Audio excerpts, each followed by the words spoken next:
안녕하세요. 좀 겪어본 싱글맘의 국제결혼과 이혼상담소 부소장입니다. 제가 국제이혼 관련 일을 시작한 이래로 잊을만 하면 수시로 달리는 악플이 있는데요. 바로 어딜 가나 한국 여자들이 문제라 이혼당한다고 꼴 좋다고 조롱하고 비웃는 게 그 대표적인 예입니다. 그래서 오늘은 정말 한국 여자들이 그렇게 문제가 많고 그래서 세계 어딜 가나 이혼을 당하는지 한번 짚어보려고 합니다. 재밌겠죠? 참고로 한국 여자만 이혼당한다는 이 제목은 저의 주장이 아니라 그들의 주장입니다. 제가 24살에 처음 미국 라스베가스에 갔을 때 놀랐던 게 있어요. 바로 휠체어를 탈 정도로 고도 비만인 사람들이 너무 많았다는 겁니다. 꼭 휠체어를 탈 정도가 아니더라도 다리통 하나가 제 몸뚱이만 할 정도로 거대한 사람들이 한국에서는 정말 단 한 번도 본 적 없는 그런 사람들이 쉴 새 없이 제 눈앞을 지나가는 거예요. 저는 생각했습니다. 와, 미국에는 비만 인구가 많다더니 정말로 뚱뚱한 사람이 많네. 그리고 이어서 독일로 넘어갔는데요. 이번에는 길거리에 장애인이 너무 많은 겁니다. 그래서 또 생각했습니다. 어머, 독일이 선진국이라더니 왜 이렇게 장애를 가진 사람이 많지? 그때까지 제가 봐온 한국의 길거리에는 언제나 젊고 건강하고 심지어 예쁘고 잘생기기까지 한 사람들만 넘쳐났으니까요. 그런 생각이 한 번 드니까 저도 이제 관찰을 하게 되는 거죠. 주변을 둘러보니까 거리에는 젊은이보다 노인이 더 많고요. 하나같이 건강히 양호하지를 못해서 보행 보조기구를 밀고 다니는 겁니다. 그 와중에 유모차도 간간히 끼어 있으니까 저같이 사지가 멀쩡한 사람은 당초에 엘리베이터를 탈 수가 없었어요. 어딜 가든 항상 노약자, 장애인, 유모차처럼 거동에 제약이 있는 사람들이 빠지질 않으니까 그들을 위해서 늘 제가 양보해야 했습니다. 그때 깨달았죠. 독일이라는 나라에 유독 장애인이 많이 태어나거나 생기는 게 아니라 독일에서는 장애를 가진 사람들도 큰 불편함 없이 일상생활이 가능하니까 밖에서 마주칠 일이 많은 거구나.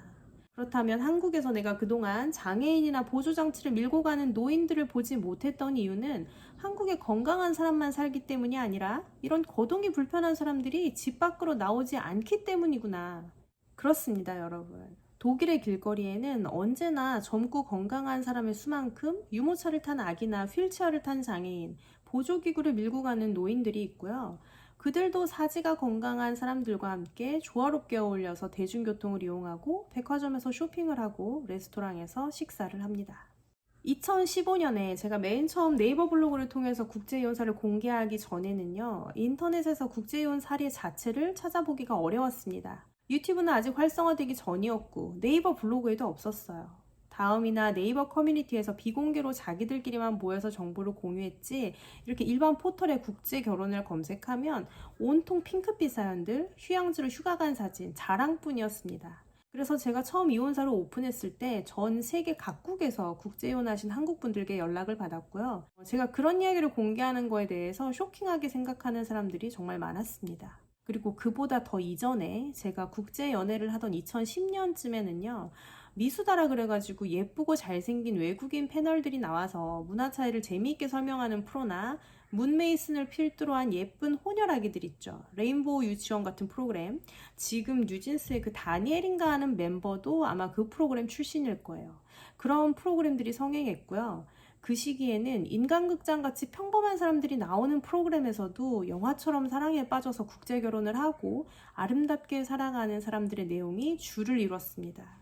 그래서 이 대중문화 안에서 국제결혼의 환상적인 이미지가 극에 달했던 시기였고 이제 그로부터 한 15년 정도가 흘렀죠. 이제는 네이버를 넘어서 유튜브에서도 뿌리와 날개 이외의 다른 국제이혼 사례들을 차고 넘치게 볼 수 있습니다. 자, 그럼 여기서 본론으로 들어가 보도록 하죠. 도대체 왜 한국 여자들은 이렇게 국제이혼을 많이 하는 걸까요? 똑같이 국제이혼을 해도 정말 한국 여자들이 문제가 많아서 이혼을 당하는 걸까요? 하나만 알고 둘은 모르는 소리죠. 첫 번째, 우선 전제가 틀렸습니다. 한국 여성들이 국제이혼을 많이 하는 게 아니라 유튜브에 국제이혼한 한국 여성들의 사연이 자주 보이기 때문에 한국 여성들이 국제이혼을 많이 하는 것처럼 보이는 겁니다. 왜 그럴까요? 여기에는 다시 3가지 정도의 이유가 있습니다. 하나, 미디어에서 보여주는 국제이혼의 환상이 정점을 찍고 15년이 흘러서 국제이혼의 역사가 길어지다 보니까 파경을 맞은 사례 자체도 자연스럽게 많아진 거예요. 둘, 그래서 더 이상 이혼 사실을 숨기고 부끄러워하기보다는 당당하게 드러낼 정도로 이혼하신 분들의 내면이 건강해진 거고요. 셋, 결혼으로 경력이 단절된 여성들에게 유튜브는 좋은 돈벌이 수단이기 때문에 그렇습니다. 특히 국제결혼은 그 특성상 꾸준한 커리어를 갖고 안정적인 직장 생활을 하는 사람들이 적을 수밖에 없지 않겠습니까? 그렇다 보니까 경제활동의 일환으로 자연스럽게 유튜브에 모여드는 거죠. 이런 상황은 앞서 말씀드린 미국의 고도비만 환자, 독일의 장애인 에피소드와 결을 같이 합니다. 눈에 안 보인다고 없는 게 아니라 그동안 숨겨왔던 현상이 드러나기 시작하니까 많이 보이는 거죠. 이슬람 국가인 튀르키예 남자들이 자기네 나라에는 게이가 없다고 믿는 것도 비슷한 예가 될 수 있겠습니다. 두 번째, 한국 여성들은 동거 문화가 만연한 유럽 남자들과 국제연애를 해도 연애나 동거로 끝나는 게 아니라 가정을 꾸리고 출산하는 걸 선호하기 때문입니다. 국제연애를 하는데 남자가 혼인신고는 하지 말고 애만 낳자고 하면 어떤 한국 여자가 옳다쿠나 아기를 갖겠습니까? 남녀관계에 있어서 아직도 한국은 여자 쪽이 몸을 사립니다. 그렇다 보니까 동거보다 정식으로 혼인신고를 하고 사는 케이스가 많은 거고요. 갈라설 때에도 당연히 정식으로 이혼 절차를 밟을 수밖에 없는 거고, 그렇다 보니까 당연히 법적인 분쟁도 많은 겁니다. 반면에 유럽 여성들은 결혼에 대한 동경도 남성에게 가장으로서 기대하는 것도 없어요. 언제든 헤어질 수 있는 사이고 그에 따른 사회적 낙인도 없기 때문에 동거에 몸을 사릴 필요가 없습니다. 또한 이미 모계 사회로 진입한 지 오래라 어차피 언젠가는 변할 인간의 마음, 괜히 혼인신고했다가 양육권 분쟁으로 가면 자기만 피곤해지기 때문에 굳이 결혼을 하는 대신 친자 인지를 통해서 양육비만 확실하게 받고 싶어 합니다. 유럽 남자들도 그런 걸 더 선호하고요. 혼자 아기를 낳고 길러도 사회적 편견이나 새로운 이성을 만나는데 별 제약이 없다 보니까 남성 배우자의 유무 자체가 그렇게 중요하지도 않습니다. 그리고 또 한 가지, 아직까지는 아무래도 유럽이 한국보다 선진국으로서 더 선호되지 않습니까? 그렇다 보니까 아기에게 국적을 줄 때, 특히 아들일 경우에 병역 문제 때문에 더더욱 유럽 국적이 우선시 된단 말이죠. 결혼을 하면 자연스럽게 이중 국적이 가능하지만 혼인신고를 안 할 경우 보통 엄마의 국적은 자연스럽게 얻을 수 있는데 반해 아빠 쪽은 친자 확인 때문에 절차가 복잡해집니다. 그래서 내 아기가 아버지를 통해서 유럽 국적을 얻는 한국 여성들의 경우에 혼인신고를 중요시하게 되는 거고요. 내 아기가 어머니로부터 자연스럽게 유럽 국적을 취득하는 한국 남성들의 경우에는 상대적으로 혼인신고에 크게 개의치 않는 겁니다. 세 번째, SNS 문화가 발달한 한국에서 여러분이 한국어로 유튜브를 시청하기 때문입니다. 유럽이고 미국이고 아시아고 요즘은 다들 이혼을 많이 해요. 그런데 우리가 한국어를 쓰고 여러분이 한국어로 된 유튜브 채널을 보기 때문에 한국 여성들의 국제이혼 사례를 더 자주 접할 수 있는 겁니다. 한국 남자랑 독일 여자가 이혼을 하면 독일 여자가 유튜브를 할까요? 안 합니다. 유튜브는커녕 아직도 열쇠 꾸러미를 들고 다니고 투지폰을 쓰는 20, 30대도 심심찮게 있는 게 독일이에요. 그래서 이런 SNS 활동 자체를 잘 안 하고요. 해도 독일어로 하겠죠. 여러분 독일어 채널 찾아보십니까? 아니죠. 그러니까 한국 남자와 이혼한 수많은 독일 여자들의 이야기를 들을 수 없는 겁니다. 일례로 저는 유튜브에서 코피노를 키우는 필리핀 싱글맘의 이야기를 거의 본 적이 없어요. 하지만 필리핀에는 엄연히 한국인 아버지에게 버림받는 코피노 아이들이 5만 명이 넘죠. 양육비도 안 주고 종적을 감춰버리는 한국 남자들로 인한 폐해가 하도 막심해서 그 아이들을 돕는 단체도 있습니다. 필리핀에는 아마 한국 남성과 사귀다가 싱글맘이 된 필리핀 여성들에 관한 컨텐츠가 넘쳐날 거예요. 독일 남자와 연애한 3년, 결혼하고 독일과 오스트리아에서 산 12년, 도합 15년 동안 독일 남자들과 이혼한 세계 각국에서 온 여자들을 봤습니다. 미국 여자, 인도네시아 여자, 콜롬비아 여자, 스웨덴 여자, 일본 여자, 중국 여자, 필리핀 여자, 베트남 여자, 브라질 여자, 터키 여자, 러시아 여자, 폴란드 여자, 끝도 없어요. 네. 그리고 그 여자들은 각자 자기네 나라 말로 독일 남자와 이혼에 관한 컨텐츠를 생산할 겁니다. 진앤주스의 세로즈가 한국 남자와의 만남과 이별을 영어로 영상 제작하고 저 같은 한국 여자들은 이렇게 한국어로 만들듯이 말이죠. 그리고 여러분은 그 중에서 자막 없이 언제든 시청 가능한 한국 여자인 제 채널을 시청하시는 겁니다. 이게 바로 한국 여자들이 국제 이혼을 많이 하는 것처럼 보이는 세 번째 이유입니다. 네 번째, 이혼의 상처를 드러내는 데에는 남자보다 여자가 더 용감하기 때문입니다. 똑같이 국제 커플이 이혼을 해도요, 한국 여자들은 이혼했다고 얘기할 수 있습니다. 이혼한 전남편 욕, 전남편이랑 바람난 그년 당당하게 욕할 수 있어요. 그래도 여론이 비교적 우호적이기 때문입니다.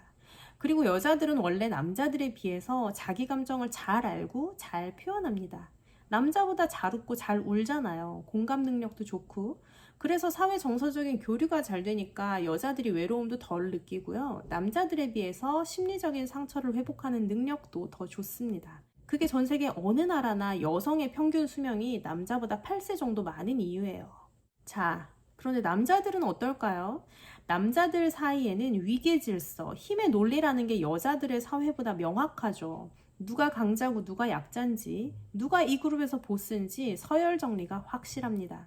그렇다 보니까 남편이 바람난 여자는 동정표를 받아도 아내가 바람난 남자는 동정표를 받기가 힘들어요. 얼마나 찌질하면 이혼을 당하냐고 짓밟히기가 더 쉽습니다. 현실이 그래요. 그리고 남자들이 생각보다 여립니다. 상처도 잘 받고요. 안 그래도 이렇게 감정 표현에 서툴고 내면이 여린 사람들에게 이런 사회적인 시선까지 더해지면 자기 이야기를 하기가 더 어렵죠. 또 여자들은 그런 이야기를 통해서 공감대를 형성하고 화풀이도 하고 그래서 이 감정을 표출함으로써 해소하고 도움을 받을 수가 있는데 남자들은 이런 식으로 자기 감정을 처리하지 않습니다. 밝혀봤자 병신 소리나 듣고 누가 위로해준다고 한들 실제로 나한테 별 득이 없는데 무슨 자랑이라고 채널을 열고 자신의 이혼 썰을 풀겠습니까?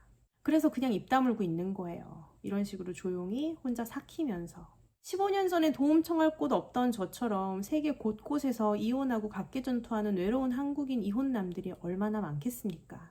이혼남들만 그럴까요? 아니에요. 알고 보면 미혼모보다 열악한 환경에 놓인 게 미혼부고요. 남자들은 성추행, 성폭행, 스토킹 범죄의 피해자가 돼도 함부로 드러내지 못합니다. 물론 그런 일을 당하는 절대적 숫자만 놓고 본다면 여성에 비해서 현저히 적겠지만 소수의 불행이라고 해서 그것이 무시당해도 된다는 뜻은 아닙니다. 그런 남자들도 보호를 받을 수 있어야 해요. 그래서 서구 유럽 국가 배우자와 국제이혼할 때 발등에 불이 떨어지는 건 한국 여자보다 사실 한국 남자들이 더 합니다. 그래서 여러분, 저 같은 사람들이 국제이혼의 폐해를 드러내고 나설 때 비웃고 조롱하면서 유치하게 성별로 갈라치게 하지 마십시오. 악플다는 치들 말 맞다나 요즘 예쁘고 어린 외국 여자 찾아서 국제결혼하는 한국 남자들도 기하급수적으로 늘어나고 있는데 한국 남자들이 무슨 신이 내린 가정지킴이도 아니고 그 중에 이혼하는 집이 없겠습니까? 모르긴 몰라도 이 영상 보시는 분들 중에서 정말 수치스러워서 어디 내놓고 말은 못하는 처지지만 저 같은 사람의 영상을 통해서 위로받으시는 남자분들도 꽤 될 겁니다. 제 채널에도 얼마 전에 유럽 여자랑 이혼한다고 어떻게 해야 되냐는 댓글이 달렸는데 아직 그분이 공개 상담 승낙을 안 해서 영상 제작을 미루고 있고요. 독일에서 무료 상담 봉사를 할 때에도 10통에 1통 정도는 남자분이었습니다. 여러분, 우리 인생은 길고 누구에게나 부침이 있는 거예요. 그리고 한국 여자들은 이렇게 용기 있게 드러내주는 이혼한 선배 언니들이 있기 때문에 그나마 몰래 눈팅도 하고 정보도 얻고 상담 요청도 하고 하면서 이런 어려운 시간들을 잘 견뎌낼 수 있지만 대놓고 드러내지 못하는 한국 남자들은 정말 갈 곳이 없습니다. 특히 눈치 빠르신 분들은 아까 두 번째 이유에서 짐작을 하셨겠지만 한국이나 한국보다 여성 인권이 낮은 나라 여자랑 유럽 여자는 이혼했을 때 여러분이 감당해야 하는 레벨 자체가 다릅니다. 한국 여자는 그나마 엄마라서 유럽 남자랑 양육권 싸움에 들어가도 어떻게든 일단 반은 먹고 들어가지만 여성 인권이 한국과 비교할 수 없을 정도로 견고한 유럽에서 이혼 소송을 진행해야 되는 한국 남자는 차원이 달라요. 저는 이분들이 같은 유럽 남자들도 이혼할 때에는 치를 떠는 그 어마무시한 유럽 여자들을 상대로 도대체 어떻게 싸우고 계신지 정말 의문입니다. 아시죠? 같이 살 때에는 두 문화가 어우러져서 서로 이해하는 듯이 보여도 헤어질 때에는 칼같이 각자 자기네 나라 사람으로 돌아가는 게 국제이혼이고요. 사랑이 식으면 얼음장같이 변하는 유럽 사람들, 남녀가 다를 바 없습니다. 뭐 이 부분도 시간이 좀 더 흐르면 사례들이 더 많이 쌓이면서 차차 공개가 되겠죠. 또 나랑은 결혼도 안 해주면서 외국 남자 따라가더니 꼴 좋다는 심보도 자주 보이는데 그 사람들 국제결혼 안 했어도 어차피 여러분 짝 아니었습니다. 여러분하고 아무 상관도 없고요. 각자 운명이에요, 그냥. 그러니까 자꾸 자국남자, 자국여자 비하하면서 스스로 얼굴에 침 뱉지 마시고 어차피 다 같이 녹록치 않은 인생 서로 물고 뜯고 하면서 자멸하기보다는 좀 더 건설적인 방향으로 긍정적인 자세로 서로 위하면서 상생할 수 있기를 바라봅니다. 오늘도 제 영상을 시청해 주셔서 감사드리고요. 여러분의 구독과 좋아요는 우리 국제결혼과 이혼상담소가 성장하는 데 가장 큰 밑거름입니다. 안녕!